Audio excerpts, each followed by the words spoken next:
Holy holidays!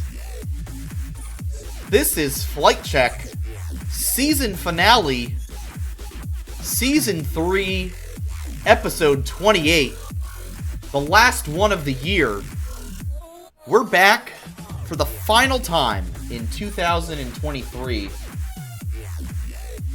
covering all kinds of FlyQuest information. NACL roster announcement is out. 2023 is coming to an end. 2024, right around the corner, and I know that FlyQuest and Flight Check will be making our New Year's resolutions very, very soon for a wonderful season 4. You know what I just realized? I hadn't thought about this before. Season 3 for us taking place in 2023. Season 4, 2024. This is the easiest thing in the world to keep track of. Much like how League of Legends seasons, it's so easy. Like season 14, season 20, it's going to be 2024. It's like 2024, yeah. It's just right there. Easy. It's easy to follow. I'd like to say we planned that. That would be a lie. Totally planned. Absolutely 100% planned. 100% intentional. Would be a lie. My name, as always, is Sandy Toes. To my left and my extra left are my fellow hosts, Noxwar and Curly Double Q. Nox, for the last time from your current apartment, yes, sir. Are things getting packed up there? What's the current status on the moving situation? Yeah, I've got like probably 5 shirts and like 2 sweatshirts here, some pants, some socks, some underwear, and that's about it. And we're writing that out until the end of the week where we're actually doing the official move-in. So alrighty. We're planning on having it either be this Friday or next Tuesday, because if we don't get it done by this Friday, we're going to wait till after Christmas. I was going to say, so you're moving on like moving Christmas weekend. Wow. Yeah. We're trying here. We'll see what happens. If not, we may do it next Tuesday, but that'll be fine. Dang. Do you have movers? Or nope, we've been doing it all ourselves. Jeez. We're planning on renting a U-Haul to finish off like the big stuff, like our bed or couch or TV stand, and we're gonna all do that in one day, either on Friday or Tuesday. Dang, crazy. But hey, that's kind of what a way to end the year. Yeah, it's kind of a joy being able to move in slow, though. Yeah, no, I've done that before. It is kind of nice. Curly. Hey, the good thing is you're in Texas. Yeah. Yeah, it's if you were not in Texas right now, that would be terrible. It is not freezing yet. It was 65 degrees today, which is a nice little cool weather. It was great. No, thank you. Nice. Curly, how's your end of the year wrapping up? Do you have any fun plans to share with the group? I mean, yeah, so far everything's been pretty good. I see some snow outside that's been slowly falling all day, so I'm getting those little snow caps on the rooftops around the apartment building. It looks very delightful. And I'm planning to head home to New York on Saturday and stay there for a few days. It's going to be nice being around family, going to my favorite brewery back home. And then when I come back from New York, I'm having a New Year's Eve party at my apartment. Which I've been planning very well. It's going to be formal. There's going to be a lot of dapper pictures as long as I remember for the end of the night. And perfect. Yeah, I'm looking forward to the end of the year and heading into 2024. So am I. What you got going on, Sandy? Yeah, give us the update, Sandy. Not going anywhere. Much like for Thanksgiving, we decided to say, hey, we just got married and did an international trip. We're not going anywhere for the holidays, so we are here. The tree is in that room behind me, and we've got some family coming in. But I am working like a day or two over the next couple weeks, but I'm basically done with work for the most part until the new year. So I am on that rest and relaxation grind. Except I actually have like a ton of things to do. Just like I got chores, I got a whole bunch of other things. So still plenty to do. Rest and relaxation is probably coming after Christmas. So we'll see how that goes. It's always like so close yet so far. So like close. You can sense it. It's on the very grasp of your fingers. Right. So close yet so far away. Well, you know who was not doing any resting and relaxing this week? FlyQuest putting together their NACL roster, working hard as always. The announcement is here. We have a team, and I'll read it from top to bot. We've got Srtty in top lane, Shieden in jungle, Quad in mid lane.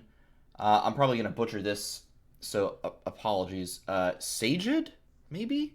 I Sajid? believe it's Sajid. Sajid. I've yet to hear it phonetically pronounced, so I've been thinking Sajid. Let's go with Sajid as the bot laner, and Chime, formerly of TSM, in the support role.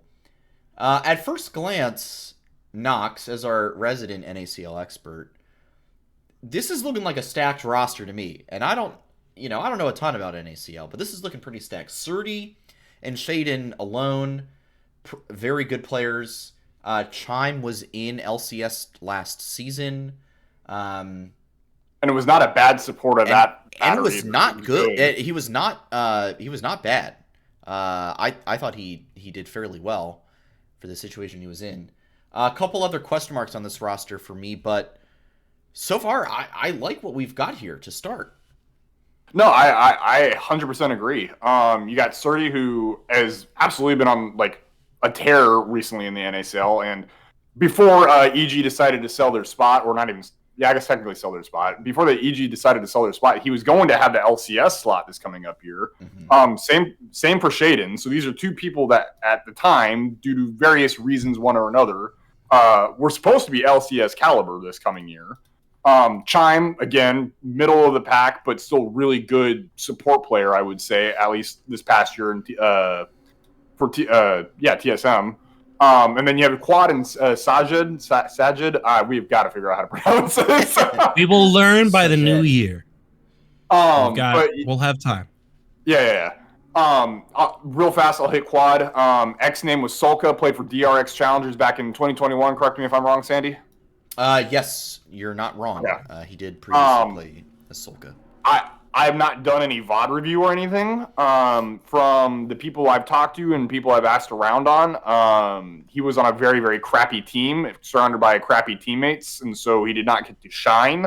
Right. However, what I've heard is that in his Combines road in Korea, he was performing pretty well, right? And so that was a reason why Fly took a shot at him. On top of the fact that Papa Smithy was talking in the Oracle's Elixir Discord earlier this morning, actually, saying that there's just not a lot of NA mid lane talent, and the NA mid lane talent that's already there is already been scouted and is already kind of signed for. And so it's just easier to take a risk on a relatively more unknown Korean talent than unknown mid lane, North American mid lane talent is right now. So that's kind of the reason for why they acquired Quad. Sajid, on the other hand, a lot of promotion recently. I'm sure people have kind of seen if you're kind of in the right circles on Twitter and Discord and so on and so forth. But Empire especially has been doing a lot of promotion for this guy, and you know what? I kind of get it. He looks extremely mechanical in his champs queue games and his solo queue games. He looks like he knows what he's able to handle and do in team fights and so on and so forth. Empire himself has said that his laning phase is not as strong as some other NA 80 carries currently, but his team fighting prowess is something that could absolutely pop off later down the line as he continues to train up and get better and better. So almost like, in some senses, expect a Masu 2.0, which is kind of crazy that they found a Masu 2.0 after just finding a Masu. So should be exciting. I think in general, this whole squad should be competing for top of the ranks in the NACL. It should be really, really good. Well, that's definitely exciting. Curly, what's your overall feeling on this? We can maybe discuss overalls a bit, and then we'll delve into each player particularly. I'm actually very excited when I saw this roster, especially because I feel like it's got a good balance of people who have experienced the LCS for a limited time. And I know Srtty's been mentioned as LCS ready by a lot of fans. And then I love doubling down on the fresh ADC so that we can really have that like inner back pocket to grow. I think that's something that is like really beneficial because, with Masu, we were able to nurture him for the LCS, and we've all got high expectations for that. And there's a good chance that with Sajed, that could be the same thing. And with Quad, he's like 4 mid laners in one. So that's just going to be amazing, Yeah. No, I think it's definitely exciting. How do you guys feel? I want to go from the bottom of this roster to the top. Chime is pretty interesting here. Yeah. We've got... I'm completely blanking on who our support is. Busio. We've got Busio as our starting LCS support. Chime with a little bit more experience than Busio in the pro scene. Where do you guys see Chime's role? Is this like... Are you feeling this out to be a... Hey, if need be, Chime can step in and take over if Busio's not performing well, or is this kind of like Chime's going to help mentor some of these younger players, like a Sajed, basically? Where are you guys seeing his role for now? Because it seems interesting to have two relatively similar supports in terms of experience. I mean, I think LCS and Academy. I think in this roster particularly, the primary goal is to have him as kind of be that senior lead voice, kind of help develop the younger players. But we've seen in almost every season except for Afromu, since we've started this podcast, that FlyQuest has a habit of dancing around with its support. So I wouldn't be surprised if there's a chance where if the spring split starts going awry, we throw Chime in there for a week, see how it goes. And especially because I know even though we're under new management and new coaching, there's always been a good cross-pollination between what each staff and each team does, and they scrim with each other in different mix-ups. So I know that there's the chance that if they keep that, Chime could be one of those players that might be called up if we absolutely need it. I still think Busio is like the guy we're going for, and I think we learned from the spring split with all the debacles there to just try and make sure you're consistent for the whole year. But Chime could always step in if need be. Yeah. Knox, how about you? Where are you feeling? I think for me, Busio is... I'm trying to... It's interesting because 100 Thieves sucked last year, right? So it's hard to get a read on how good the actual player is because the whole team's just a mess. So basing it slightly off of last year, because it's the only year that we have that we can look at in terms of LCS play for Busio, I would say in general, Chime was probably the better overall player, but I think Busio far and away has the higher skill ceiling, right? And so with that said, you have two young developing bot laners who I think working together who should theoretically be making your franchise players, hopefully FlyQuest, do not drop these two. Do not let them go. If you really let them develop together and learn to play together and make them like a strong duo, I think Busio will end up surpassing Chime's level of play, right? And so with that said, having him in the NACL position, tier 2 position, right below Busio, Curly's absolutely got a point. If it's just floundering and it's not working, then yeah, you can bring him up and hopefully he can fix it, right? And there's nothing wrong with that.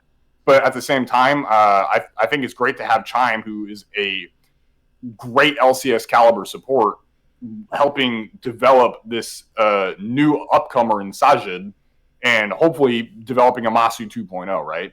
So I think everything that Fly has done so far in terms of the NACL aspects of this, it's 2 thumbs up for me. I like what they're doing so far. Nice. Yeah, I agree so far with the takes on in the support role, particularly. I like having both players there. I do think Busio is hopefully our support of the future and here for a long time and not just a good time. Franchise tag, please. Right. Let's talk about Quad, NA Solka. So this is an interesting player because he actually retired for a hot minute. I'm kind of interested in your in-depth thoughts on this because you're the DRX LCK fan. Right. So like back in the day, so the 2020 or 2021, I forget when he joined and was on DRX. I think it was the 2020 roster was the terrible one. Let's see. He was on Dragon X Academy in October of 2019, Dragon X in 2020 as a substitute, DRX 2020 substitute, DRX briefly for 7 months in 2020 to 2021, then DRX Challengers from 2021 to 2021, and then he retired. And he was streaming for Gen G at that point. Hang on, yeah, I'm looking here. Oh yeah, okay. So it was the 2021 summer roster that went 2-16 in LCK, and he was on that. Now, what's interesting is that before that, they played in spring, and they went 9-9, and actually made playoffs. They lost 1-3 to T1 in LCK Spring 2021. But he was on a roster there that had Kingen, who's now on D plus Kia, Piosik, Bao, and Bao's now on some Turkish team, and Becca, who renamed to Pleiada, and is actually playing. He was playing support at the time. Is now playing. Last seen playing bot lane earlier this year in spring. So there were elements of this team that were good that went 9-9, and then things just kind of got bad. Just things went really terrible in summer. So there's talent here. I think there are opportunities. I'll be interested to see what he can do. But I don't know if I see it as hey, we're training this guy up to come in for Jensen in summer. I don't know if I see that as the play here. I'm not exactly sure what the reasoning is to have him here when there's other NA mids that we could have gotten for the academy scene. So, out of curiosity, and I promise you, I'm not dropping this name for the meme comparison, but their stories are somewhat similar. Like, where would you have an idea of where Quad's level is in comparison to Quid? Quad versus Quid. That would be tough for me to say. Because he didn't play. He played on Nongshim Red Force for like a couple months, like 10 or 12 games or something like that. Not even the full season or anything. Yeah, he came in. He came out of retirement in March. Yeah, left Gen G. He was streaming for Gen G, and then he joined to take over for Fiesta. But then Fiesta came back to the starting lineup in June, and Quad stayed as the sub for the rest of the season. So I don't know if I can make a one-to-one comparison for Quad versus Quid. My gut tells me that Quid probably has more potential and just needed some more time to acclimate to things. Okay. You know what? Right now, I would probably take Quid over Quad. So, I mean, to be fair, I mean, Quid is actually starting in LCS, right? Whereas Quad is NACL. Yes. So, yeah, I mean, I guess, do you think it is worthwhile for Fly to be picking up Quad? I don't see why not. I mean, look, this is challengers. Like you're taking shots on guys and seeing what happens. But I do wonder if there were any NA mids that could have been picked up, that we could have developed. I know there's not been a ton of hot prospects in the NA mid scene lately. But, you know, again, I look at, who was our I'm so tired. Who was our challengers? Spearax, Yeah, Spirax. why, could have kept him around. It's true. And he had LCS stage experience. So I don't know. It's too early for me to tell, and without having really like done a deep dive into these guys' games, I don't think I can make an accurate assessment. But I'm not like super psyched at like, oh my gosh, this is the next LCK prospect. This is the next Berserker, coming over from Korea. I don't. It's not like that whatsoever for me. Okay, No, so you're like more neutral on it then. You're not like opposed, but you're not like hyped for it either. Yeah, I'm not opposed. I'm not hyped. In the way that like, oh, I was super hyped about like Vikla, right? Because he was rookie of the year. This guy, Quad came out of streaming retirement. Come play for Nongshim Red Force. He was streaming for like over a year for Gen G. He's not had like, I mean, yes, he's played LCK, but the last time he was seriously competing in LCK was like, it's going to be like 2.5, 3 years ago now.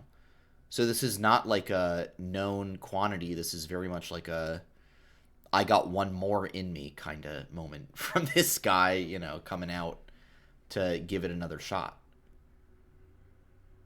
Now, I mean, I feel like that's kind of what ends up happening with NACL sometimes, though, is you expect to see these fringe moves that you wouldn't normally see, because it's a lot of it is about trying out something new. So for all we know, like obviously there's a reason we sought this guy out. I don't think it's like just random. I don't think we threw a dart of like, oh, what mid laners are out there that might be willing to play? Bam. Yeah. There's got to be something, and while we might not know what that is, I'm hoping that it shows on the Rift when it comes to the NACL season next year. And then now I've got a wild prospect. I want to see your thoughts on this. Could there be a world where we're hoping his potential natural talent is something like we asked about the Chime versus Busio potential swap? And I know, for all intents and purposes, this podcast has a very mid view of Jensen. Like, I'm trying to be a fan for the next year, but mid view of Jensen. Do we think that if he shows his talent, he could be a potential swap out in that role as well? Are you asking me or Nox here? Kind of just either of you. Open-ended question. Nox, why don't you take it? I mean, who's to say, right? I mean, like maybe what you end up seeing is like some of the mid laners that are currently getting signed right now in the NACL are not really development based. They're kind of little. So far, what's been rumored, they're a little on the stronger end of mid laners for tier 2. Yeah. On top of the fact that, for instance, Quad, I know for a fact is going to be on site in LA, and so he's going to be able to like have camaraderie with the rest of the FlyQuest staff or even other LCS players, so on and so forth, so he can develop even quicker in that aspect. He's going to have coaches on site helping him, so on and so forth. So, I mean, the development process is there, and so down the line, I mean, yeah, it's totally possible you could end up replacing Jensen down the line. Will it happen or not? Who's to say? Right. I mean, the other benefit is like the training areas or just training in Korea in general is a lot harder than it is in North America, right? And so, I mean, he may have a little bit of a step up when he comes over to North America. He's going to look a little bit better because the competition's a little bit weaker. But at the end of the day, I mean, Jensen, as much as I just am not a fan of him, like he still has a certain threshold that you have to hit. And I don't think Quad's at that level yet either. Jensen can still probably beat him in lane and in game probably at least 6 out of 10 times, right? Or 3/5 of the time. So at that point, if you're not beating him a majority of the time, there's no real argument to be had to say why you should be coming in over Jensen. So a couple years down the line, we'll see. But development-wise, I really got to see some progress. Fair enough. Yeah, I would not like to see this be a placeholder for us. But I'm really curious as to what the intention is here.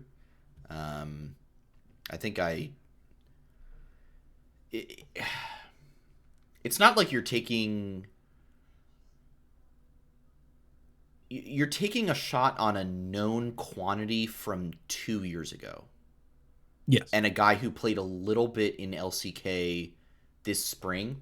And Nongshim Red Force, terrible team, by the way.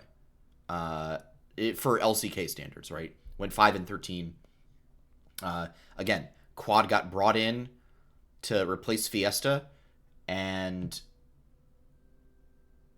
Fiesta replaced him right back 2 months later. So clearly Quad was not the solution that Nongshim Red Force needed. So I would almost rather you take a shot on a completely unknown quantity and just see what happens than go this route. But that's just my take. Fair enough. What I'm hearing is if there's any solo queue players out there named Quantity and you're not known yet, this is exactly who Sandy is looking for. That would actually be a banger name, by the way. Someone should take that. FlyQuest Quantity. That'd be a banger name. Someone should take that. Oh, yeah. No, but I mean, personally, yeah, I want to get that out there just to see what the discussion might be. Honestly, my takes are going to come in when I'm hoping we get him in NA as soon as possible. We did a good job for the most part, aside from Ayla, unfortunately, last year with that. So I'm hoping to see him in Champions Queue. That's really kind of going to be when I start making my judgments, because Champions Queue is really in full gear, and I think it's been a good preview of the season. And just kind of quick note, Bwipo is currently the top player undefeated at 9 games. So, yeah. He's definitely doing good. So I can't wait to see how the NACL guys fit into that mix as we get all the imports in NA. Yeah. From what I was hearing, Fly is trying, not confirmed, trying to get Quad in sometime just after the new year. But we'll see what happens with visas and everything too. Yeah, we'll see how that goes. Always difficult visa process. All right, let's keep it moving. Let's combo these guys because we have seen them before in kind of LCS / academy scenes for a while. Srtty and Shieden. Srtty, a very highly regarded top lane prospect. I think I'm super jazzed to have him on the team. I think he'll be one of the stronger top laners in Challenger or in Academy, whatever. Shieden, I also think is going to be really strong for us. So I think our top side is going to be great. Oh yeah, I'll be really excited to watch this top side play. They've played together before, I believe. So I'm super psyched to see these guys go after it. I think it's going to be really good. Nox, I know you've seen Srtty and Shieden play for a while now. What's your take on these guys? What can they bring to the table? Extremely strong carry duo, right? Like this jungle topside duo is an absolute menace to deal with if you're not experienced, right? And so for a majority of the rest of the NACL, well, I say that, and then like the 3 other confirmed teams like have also really strong topside jungles, right? But like for the rest of the league, theoretically, like the rest of the league is going to have to work to keep up with Srtty and Shieden, right? So, having said that, I'm looking forward to what they can do. I think in general, Srtty's playstyle, at least on this past patch, I haven't been watching a solo queue or anything, but if anyone's been watching the ACL tournament and playoffs and everything, he's been very heavy carry oriented. Good Lord, I cannot talk. He's been playing champs such as Olaf, Jax, Fiora, Yone, Irelia, Camille, Kennen, and that's it. Like literally, he has not played a single tank this entire tournament, right? And so, granted, I mean, this is like tier 3 competition. Like he's having this is a tier 3 tournament, right? But he's not backing down. He's just playing tanks and he's just slapping people around, and he's got great KDAs to boot. I see a single game where he had a negative KDA. Everything else is like ridiculously stacked. Like he's been popping off in these games. So top laners are gonna have to be aware. Srtty's on a rampage right now, and I can see why he was getting looked at for LCS for this coming year. So yeah, big thumbs up on Srtty. I think people are going to get like reality checked whenever they face him this coming year for Fly. Nice. Did you want to comment on Shieden too? Yeah, go hit Shieden. Okay. I mean, Shieden, same story, right? This guy has been honestly probably more hyped up than even Tomio, but man didn't know how to keep his mouth shut a couple years ago and took a fat ban for it. Right. So unfortunately, it slowed down his development a little bit, right? Because he wasn't allowed to have any competitive experience. He wasn't allowed to develop on stage, so on and so forth. But he's still ridiculously good, right? And Empire swears up and down. Andrew swears up and down that this kid's like the next new hot thing. And I mean, my eyes are not the same level of analysis as like Empire's are or anything like that. But I mean, I've seen good stuff from him when he was on the EG, right? Like he knows how to control the flow of the game. He knows where he needs to be. He knows how to set his laners up.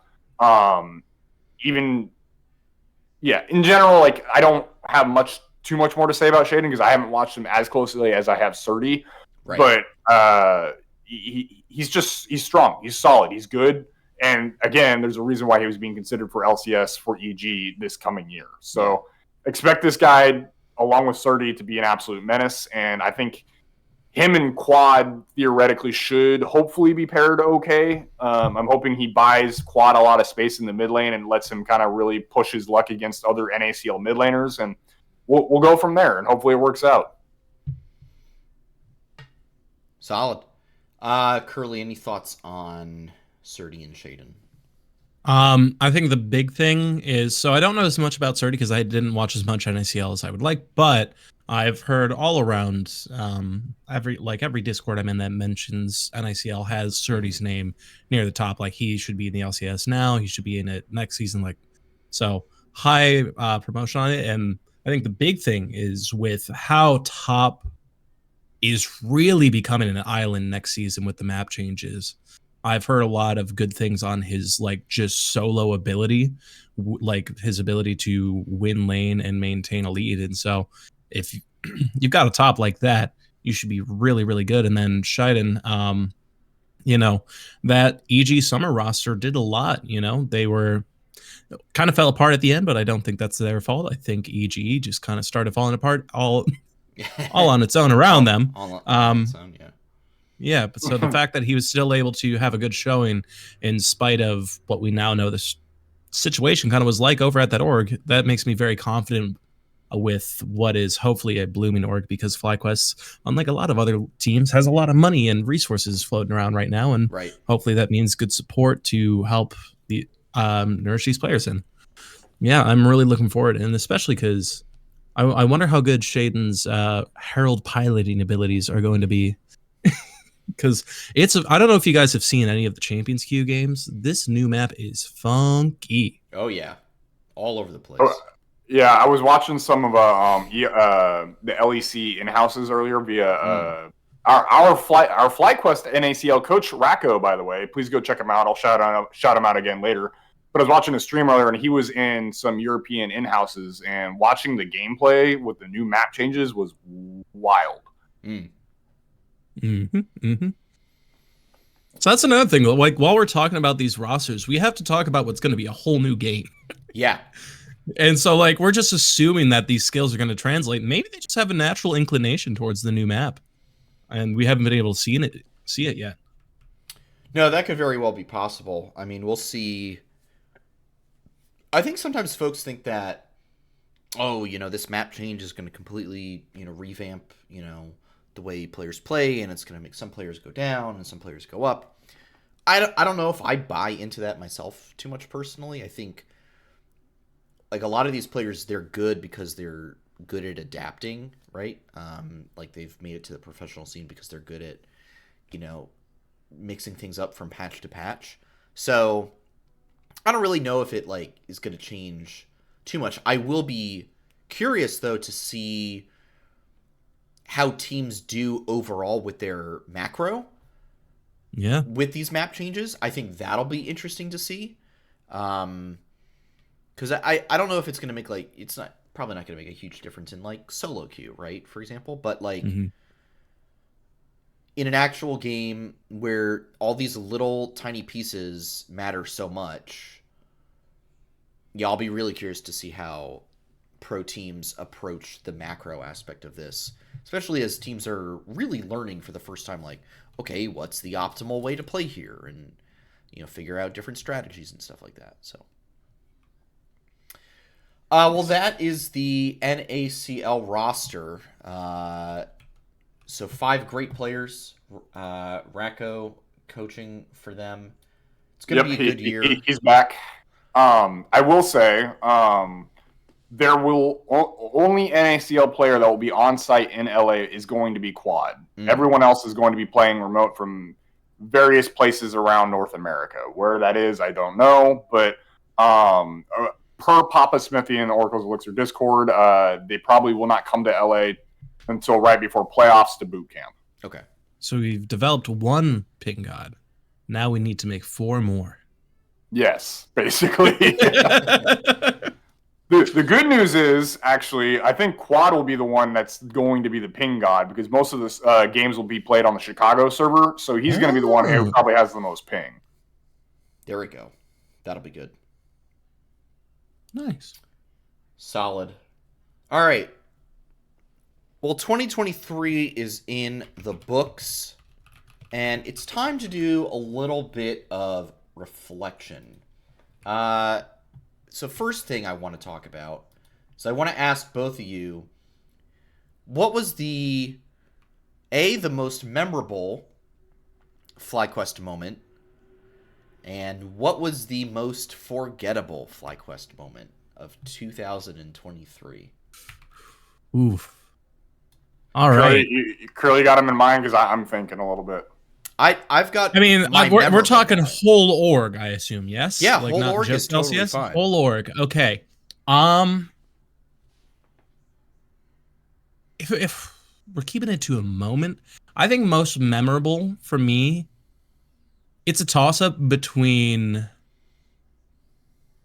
All right. My primary that I'm gonna go with is most memorable is making finals weekend. That is, and like, even though it was a very hot roster and we had high expectations, it's just something that we as fans had never experienced before with this org. Like, yeah, we always had hopes and we always were like, we'll get as far as we can, but this time, like, we made the LAN. They went to Atlanta, like, or not Atlanta, I'm sorry, they went to Raleigh, like, they they did it. And of course, that was the one time none of us got to go to finals. Right. But that's beside the point. But that's still, like, memorable, because I'm like, it shows that this org can achieve great things. And I'm hoping that it's something that we'll be able to relive, especially because I really like the kind of backhanded sustainability thing of trade in your old jersey, get a new one. It's pretty funny. It was pretty funny. Yeah, I think I'm going to say my most memorable moment is all the new players and teams being brought in, especially in the Fly Fighters realm. I think that's the biggest thing, is expanding the footprint has been really cool to see. Bringing in the FlyQuest Red team has been so awesome, just to see them play out throughout this whole year. Watching the Counter-Strike team promote up from ESEA main to ESEA advanced was so awesome. They're only they're just a few map wins away, basically, from trying to compete for the open pro tour. So I think that's just the biggest thing for me, is expanding the footprint, going beyond just League of Legends, and seeing what else can be done in the esports realm. I will say my most forgettable one, the entire 2023 summer split, was the most forgettable thing. That's a long ass moment. Yeah, it was more like an era. Yeah. Just see, I forgot to do my forgettable. Yeah. Oops. No, I mean, I'm just gonna steal it right here. Summer. Well, I mean, split, my forgettable is summer split. It's was within the most yours. forgettable moment. No, Curly, if you've got your forgettable moment. Yeah, my forgettable is within yours. It is the 1 day subbing of Spirax. Oh yeah. Because what was the point? Sorry, FlyQuest. Hey, that's a good one. I forgot Yeah. that that happened. That we subbed him in for like one day and called it. All Knox right. War. All right, Knox, bring it. Bring the heat. So I'm gonna say, well, just to get something outside of the summer split, I'm gonna say the most forgettable moment for me was Game 4 of FlyQuest versus Golden Guardians and Licorice hitting the Quadro Malphite. That alone sealed that sealed the moment for Fly not making it to. Oh, No, yeah. that's burned in my memory. I can't forget that. Yeah, good times. So love that. because like think how much different this year would have played out Right. if Licorice does not hit that ult. Because Oh, Fly were winning that game before that point. Yeah. If Licorice does not hit that ult, and Fly end up winning that game, whether they win against Cloud9 or not, they end up making it to MSI. There's MSI play. There may not be roster shuffles. Right. Who knows what happens from that point? It's a whole butterfly effect of things that For could. all we know, FlyQuest could have gotten the Golden Road if they had won that game. They could have. You never know. You never know.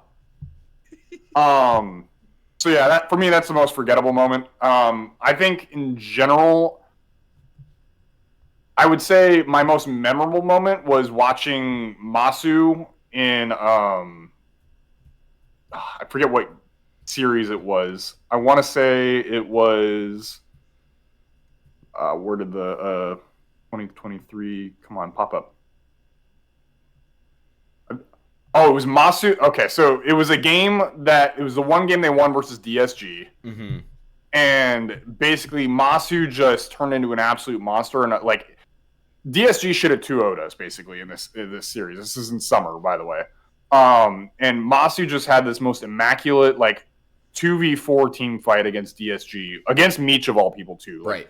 Meech, who's like also now on the LCS, is on 100 Thieves. It was far like contesting Masu for probably like the best player in NACL at the time, right? Far easily the second best AD carry if it wasn't Masu being first. And so he did this against Meech and the DSG squad that ended up winning all of NACL, and that for me always sticks out in my mind because it was a sick outplay in the bot lane, and it basically gave Fly the win and brought it to a game 3, which they didn't end up winning, but hey, at the end of the day, like he brought that for the team, right? And it was just so hyped for me to see that. Yeah. Yeah, I think the 2023 roster was this weird amalgamation of like hype and what could have been mixed with like just frustration and disappointment. I don't know. I think for me, it really has set me against the concept of the super team from now on. I think. Oh yeah. I think I'm going just like in my general LCS viewing and rooting habits. I'm going to actively root against any super team from now on. I don't like the concept. Not because it feels unfair or something like, oh, they're just flexing their cash around, but because it's like, hey, you're just taking 5 names that all sound great and slapping them together, and there's not a lot of thought. And I'm not saying that that's what happened with this FlyQuest roster, but clearly something went terribly wrong in summer. And, there was this whole thing where in spring, they would win on stage, and we would hear that the scrims were going terrible. And then in summer, we would hear that the scrims were going great, and they could not get a win on stage. Clearly, there was like some larger issue at hand that ultimately prevented the team from bringing back any of these players. All 5 of them just gone. Gone to other teams or not in the league. And, both Prince and Vikla now over in LPL. Impact back on Liquid. The FlyQuest recycling initiative, if you will. Yeah, right. Yeah, except for Spica. He was the one piece of plastic that got sent to the dump. Yeah. Vulcan to no. Cloud9. So just yeah, just kind of like a really just frustrating and awful year all around. So we'll see what the new year brings. My biggest hope, and we can talk about 2024 looking ahead in a second here, but my biggest hope is that we retain most, if not some, if not most of these players at the end of 2024. That the roster is a success enough that all we have to do is kind of iterate on a point or two to make it even better. But yeah, I mean, that's just kind of my thoughts on 2023. Do you guys have any overall thoughts on 2023 from the LCS perspective? I mean, I think something with the LCS is, I think it potentially got blindsided by the fact that this is a literally transformative year for the organization. Yeah. Because it's been, as we've seen, the brand has been changing. We've been expanding into other things. The staff has been changing. There's been a lot changing in FlyQuest in just this year. Seeds that were planted last year with the Viola group coming in that have now been cultivated over this time. And so it's like there's just a solid chance that through all those changes, the attention that was given to the FlyQuest LCS roster just was not enough, or it was not good. It just didn't work out. And so it got affected by this whole growth. And so it's kind of something that happens when you're overhauling an organization. And I think it's not something we should fester on too long and hope that as FlyQuest settles into its new brand, I know it's going to potentially have new looks next year in a lot of things, and have a whole, like 2024 will be the first full year where it's like, all right, we've started like growing what this brand, what this staff, what this version of the organization wants to do. Let's see what happens. Yeah. So it's kind of how I feel about the 2023 LCS team. Yeah. Knox, any final thoughts on 2023? It's the end of it's just the end of an era. So lots of good, lots of bad. That's part of rooting for sports teams, esports teams. It is what it is. You take the good, you take with the bad. So unfortunately, I would say this was definitely on one of the rougher years. So yeah, let's just head into 2024 and we'll go from there. And hopefully it's an improvement from what this year was. Absolutely. Less of a roller coaster. Yeah. Speaking of 2024, let's roll straight into it. Let's talk about it. What is in store for 2024? And I don't think we're doing quite so much like predictions or anything like that. We're gonna save that for the next year. But 2024, brand new roster. I would expect probably the FlyQuest Red roster on the Valo side is going to change. I wouldn't be surprised to see the Counter-Strike roster make a move or two. Who knows what new Fly Fighters personnel is going to be brought in. Clearly, the org is not afraid to spend. Esports Winter has not hit FlyQuest maybe as hard as some other orgs. DeMonte got let go by NRG. Next thing you know, he winds up on FlyQuest, and there's a whole, little minute-long video about it being Tanner time over at FlyQuest. So I think there's a lot of opportunities here left for the team going into this new year. I think for me, success in LCS is like absolute the number one thing that has to happen. Gotta succeed. Gotta, aim for MSI. Gotta make it to Worlds. Like that has to be at minimum the goal, I think, for this roster and for this org. And then elsewhere, like, okay, what other upgrades can be made? What upgrades can be made in Valo? What upgrades can be made in CS? Who's out there in the fighting game scene that, is looking for a home that can represent us? what opportunities are out there. So those are just like a couple things that I would like to see, or I think we'll be seeing. How about you guys? What are some things that you are looking for from FlyQuest in 2024?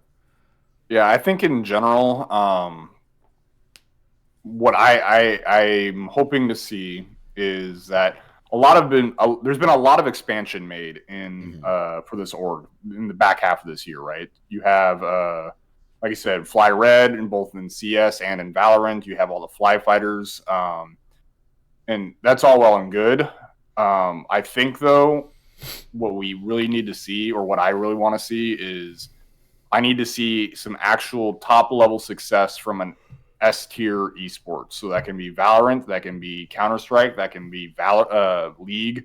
I'm trying to think if there's any other S tier esports I would consider. I guess technically Dota, but I don't foresee us going into Dota at all or anything like that. I would consider Rocket League like an A tier esport. So if we got into Rocket League or something, my point is like I'm hoping to see some actual top tier success, because in general what you see is we have a lot of general success. Like we're a solid team, it's a solid org. In general, they are good, but we're not great. We're not elite, and so I'm hoping what we end up seeing coming into this year is Fly can finally prove themselves that they are an elite org. And to kind of call back to my own self earlier this year when I had my first and only call-on hotline league while Papa Smithy was guest showing, I made a prediction saying that within the next 2 to 3 years that FlyQuest would become a home what's the terminology? Like a at-home name brand. Household name. Yeah. Or household name, thank you, yeah. I said FlyQuest in 2 to 3 years' time would become a household name. Yeah. We're now entering year 2 of this, so it's a little on the early side of this prediction, but I need to start seeing some steps coming that way for that prediction to come true. And so for me, that starts with having some top-tier success in some S-tier esports. Yeah. No, I think that's a very fair take, and hopefully they'll respond. Curly, how about you? Where are you looking to see things go in 2024? I mean, to start reiterating what you guys said, I want to see like a good showing of success, particularly in the LCS, but also like I know the Valorant and CSGO rosters in Red are, they're competitive. They've got the drive. So I'm hoping that they achieve the success that I feel they deserve. But outside of competition, I would like to make sure we've got a really good, consistent content team for the year, especially because we've got powerhouses with Avali. And like now that we've got Basil under our wing, like I think there's a great setup for the future of that. And then I also just want to make sure that we hold on to that sustainability factor, because that's one of the things I really like about the brand. So I want to see how they approach sustainability in the new year. Even if we might be gone with the days of the quest, I'm sure there's still something about that brand that, would benefit the team. But then on top of that, I think just overall, I want to have a fun, stable year where we only go up. I know that's a lot to ask for in esports, because it's always a roller coaster, no matter who you root for. But like, just consistency. Let's be consistent. Yeah. To circle back to something Nox said, looking to see the org like really take a step up. If that does not happen, where do you think the changes would need to be made? Like where does that start? I mean, so like I said, I did say 3 years. Yeah. 2 to 3 years. So I mean, now there's no progress being made this year at all, and it just looks like it's kind of going downhill. Like that's rough, right? At that point, you got to have like general managers looked at for both all the esports, and then at a certain point, I mean, and to be fair, Papa Smithy puts this on himself all the time too, but he says most of the weight belongs on my shoulders. You have to look at Papa Smithy and say, hey, you're the chief gaming officer of FlyQuest. You're in charge of this stuff. You yourself put yourself out there. You want to be the face of this brand as the guy who's kind of putting it all together behind the scenes. Like, you got to take the ownership for when you have your failures too. So I would say most of the general managers for each of the respective esports, and then Papa Smithy would be the one if like things are just not coming together. Yeah. Mm-hmm. Yeah, I think you have to. Obviously, leadership, is where you point to things, first. So in that sense, in 2024, I am looking for FlyQuest leadership to step up. I'm looking for them to, for there to be a renewed sense of accountability and, hey, we're in charge, and that means that, we'll answer to you, fans, if, things don't go the way you or we want. Because at the end of the day, they want the same thing that we want, which is for the org to succeed, for the team to win some LCS titles, for JMUK and Kodoran to, slam Smash events, for all our Fly Fighters players to win, for FlyRed to move on up in the CSGO scene, for FlyRed Valorant to make it to Game Changers, finals and things like that. Like, they want these things. It's not like they don't want these things, but I want to see, renewed accountability that, like, hey, they have control over these things. And, especially in this esports winter, I actually hate that phrase now. Everyone's overusing it. To be fair, you kind of said it a lot tonight. I've said it a lot, so that's why I'm hating on it now. Besides, like, okay, cool, you've got great content. The one thing that can really keep your org afloat is success, is winning. Winning is the number one thing that will drive fans, that will drive revenue. You can have fantastic content. Dignitas last season actually had decent content, but the team was bad. So it didn't really matter. Like, did their views go way up? Yeah, that's awesome. But, like, earning, extra 5,000 to 10,000 views per video is not going to offset the crazy costs that you have. So what do you have to do? You got to win. So it definitely helps with the retention problem. It helps with the retention problem. True. So I want to see us win. I want to see us retain fans, bring in new fans, and keep them around. And I think from there, that's a great goal to set for 2024. I have one final, and this one's a big stretch, but one final thing on my wish list for 2024. Pick up the championship Valorant team from Evil Geniuses, please. Please. At least get Potter and Demon 1 and a few of the other players, at the very least. There are please. There are some opportunities in the scene. That is for sure. 2 Valorant teams? Yes. Please. Would not be opposed. Would not be opposed. All right. Well, I think that's about all that we have to discuss tonight. I don't have any other topics unless you guys have anything you wanted to hit on. Otherwise, we'll close this dog out. No, I think we've kind of wrapped everything up nice and neat. There we go. All right, put a bow on it. Holidays around the corner. The holidays are here. And much like Santa, we're going to sneak out of the room when no one's looking. We've dropped our podcast gift off, and now we're going to go back on up the chimney. So all I've got to say to that is thank you, everyone, for tuning into this season of Flight Check. 28 episodes. We had a long hiatus in September and October. Which busy time frame. Busy time frame. I'll be sitting down over the next few weeks, rummaging through my brain as to what improvements and things we can bring to the table for Season 4. I know Curly will be hard at work on some new graphics. Probably. I guess I am. I guess he is. Or maybe I'll make something. Who knows? Yeah, it's been a great year. I love doing this show. I love doing it with these guys. And so I'll just say thank you from us to everyone who has tuned in, all year, all season. Everyone who's dropped a follow, dropped a sub, subbed on YouTube, followed the show on Spotify, all these things.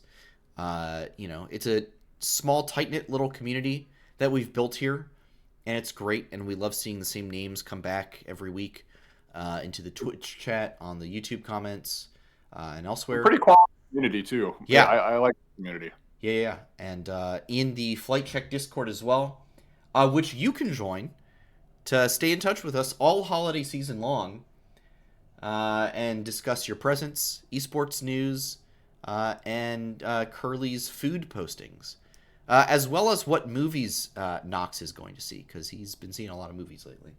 So actually, I'll drop one last thing. So this whole year, I've recorded every single movie and TV show that I have completed, and so Whoa. I'm going to drop the list at New Year's or on New Year's Day, Like something full like that. ratings and everything. Like No, not ratings, just everything I saw. All right, That'll be good.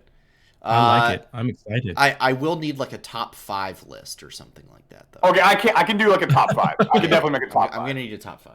Ooh, I could do a top 5 of things I watched this year. I don't think I watched as much as Knox, but I could do a top 5. Yeah, I mean, my top 5 would probably be the 5 movies I watched. So I can count on all 5 of my fingers all the movies I saw. Now, if we're keeping it to movies, I think, what did I see, like 3? So that's not a lot. Yeah. You guys are not movie watchers? Not big ones. I haven't gone to the theater in a hot minute. I like watching movies. Actually, I just saw The Boy and the Heron, and I just saw the new Hunger Games movie a month ago. So I'm getting back on my kick, but like for most of the year, wasn't really on it. Oh, okay. I will say the list is not just movies in like theaters. It's like every new movie I saw. Period. Yeah. No, that makes sense. Okay. In that case, I've got options. Okay, is it new movies or like repeat movies? No, new movies. Movies I haven't seen before. Fair play. I will say the last movie I saw in theaters was Oppenheimer, so that tells you how often it's I been go a hot minute for you. How often All I'm I go saying to is the I theater. watched Bullet Train for the first time this year. Yo, That that's was such a good something. movie. I need to finish That was I got like something. 20 minutes into that movie, and I was enjoying it, but I didn't finish it yet. Oh, you gotta finish it, Sandy. It's an so good. experience. Yeah, actually, Sandy, because you didn't finish it, that's a real Diesel move. I'm gonna leave it at that. Sure. It's just very Diesel of you. Very, very Diesel of me. Well, speaking of top 5s, the top 4 Twitter accounts you should be following is the show at Flight Check Crew, myself at Santos DB, Knox at Knoxwar with 2 R's, and Curly at Curly_QQ_. If you missed any part of the episode, the VOD will be up on YouTube tonight or tomorrow morning, and we'll get the audio up on Spotify later this week. If you're watching or listening to those and would like to catch the show live, we will not be having shows for the next 2 Mondays because it'll be Christmas and New Year's Day, respectively. Be with your loved ones instead of us, as we will be with our loved ones. But Absolutely. we'll be back January 8th, Season 4, Episode 1, season premiere. So if you'd like to catch that show live, we'll be broadcasting the episode on Monday night, probably at 8 p.m. Eastern Time, right here at twitch.tv/FlightCheckCrew. Curly, any final notes, shoutouts, or plugs before we wrap up? Really, I just want to thank you guys and our nice little community for just a wonderful year of podcasting. We've gone through all the ups and downs of FlyQuest 2023 together, and I've enjoyed being able to talk about it with you guys. So I'm very happy that we get to do this, and I'm looking forward to the little break and getting a nice refresh before we hop into 2024, which I think some big things are going to be coming. So shout out. Particularly in this case, shout out to Numi, the community manager for FlyQuest, who has been helping me establish some very cool connections for the upcoming season. Nice. Knox, how about you?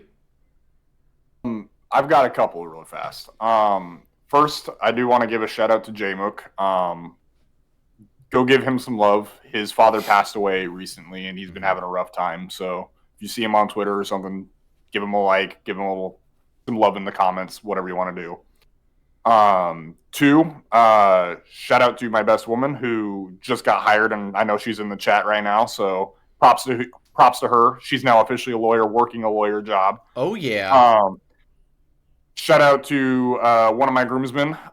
He's a reporter for the San Antonio Spurs. It's his birthday today. Nice. So happy birthday to him. Shout out to my wife because she's my wife and she's awesome. Shout out to me because I hit the high score on 8-bit in TFT, and that's supposedly very rare and hard to do. So nice. Pat on the back for myself. And then lastly, thank you to the community. You guys are awesome. You guys are one of the highest quality communities that there is. I love interacting with each and every one of you. You guys are part of the reason why I love doing this. On top of obviously Sandy and Curly, you guys are awesome. I love y'all. But yeah, it's just been as much of a roller coaster as this year has been. It's never stopped being fun doing this with everyone. Right. So thank you guys. Absolutely. Take it away, Sandy. Yeah, for me, not much to say. I already said my piece earlier. So my shout out is going to be myself for not finishing last in my fantasy football league, where if you finish last, the rest of the league names your team the next season for the whole season, so they can make it whatever they want. I successfully won my game this week, so I will be playing for at least 9th, 10th place later on this season. So nice. I escaped. I am not last place. Shout out to Jared Goff for throwing a career-high 5 touchdowns. Nice. Coming in just in the nick of time. Other than that, we'll be back in January as we preview and power rank and everything else for LCS 2024. So for now, and the final time this season, stay safe out there. Don't forget to hit the head on the nail. And we'll see you all next year. Adios, everybody. Have a good one, guys. Have a happy new year and a happy holidays. Stay safe. Peace, y'all.